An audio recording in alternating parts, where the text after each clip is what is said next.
can I just say this, that there is such a beautiful thing when there are people who have lived so many stories, who have made so many memories, who have experienced so many experiences, that their mind works so beautifully in the way they express themselves, in the way they can hold such powerful words, in the way that they can give you advice, and it never feels any judgment at all because they've lived lives more cycles than you have.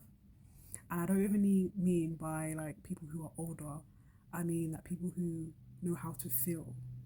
and still show up the best they could possibly be without projecting any negativity, without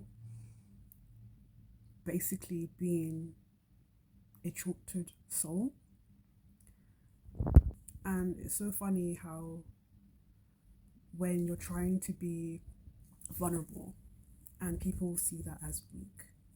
but your vulnerability in any scenario is your strength because you may not have all the answers, but just existing, having a one-to-one conversation with someone and is so at ease. There is no sort of structure to it. It's just both of you expressing something that, I don't know, you had a bad day or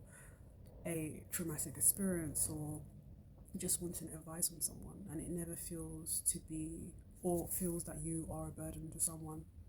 And I think that is the most freeing thing for all of us to do, to have those sometimes hard conversations and just exist, listening and introspecting and observing what that person says without feeling any need to say anything to them for them to be validated, because your presence is enough and your understanding is enough to just feel with them. And I think that's a beautiful thing because it's very hard to come by. How everyone is always just hustling and grinding and never takes a step back to feel. So